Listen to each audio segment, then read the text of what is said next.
The biggest blunder of the week is the new Australian $5 note. I mean, take a look at it. Look here. First of all, the colours are crap.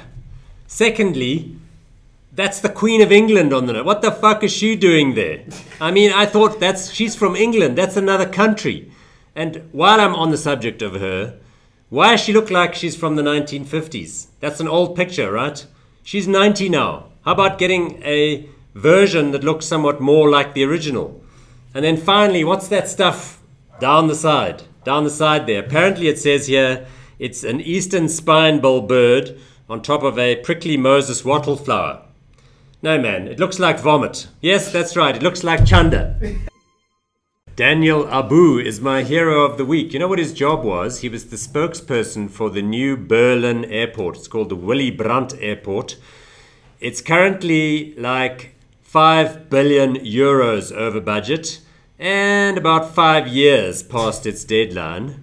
But what happened this week was that he was interviewed in the quiet by a PR magazine, and he was asked what he thought of the project, and he said, you know what, I think the project is shit and no one can say whether it will ever be finished. Here's another hero for you, Alaskan whose name is Rico de Wilt. I kid you not, that's his name, Rico de Wilt. Apparently he's invented a new device to pull frozen bodies out of icy rivers. What an incredible idea, I'm not kidding. This is apparently a big problem in Alaska and something that gets used all the time. Basically what it is like a floating buoy that's got behind it a number of grapnel hooks, and you drag it along under the ice, and then if there's a corpse down there it gets pulled out. Much better apparently than sonar and all sorts of things that don't work down there. He's commercializing it because Rico's uncle Alvin Uncle Alvin died earlier this year because he fell in the river, and this is how they managed to retrieve him from the Koyukuk River. Nice. Anyway, he called the device, this is the funny part, the GoFlow. Now, I mean, GoFlow, GoPro, what is that? It's like a play on GoPro, but it's for pulling dead guys out of a frozen river. GoFlow, it should be called, I don't know, Go Slow.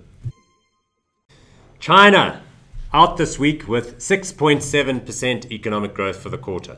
You know, it's fashionable in investment circles to talk about how China's finished. It's slowing down. It's not the growth engine that it used to be. But that's ridiculous. 6.7% growth when you're as big as they are already is just astonishing. It's eye-poppingly large.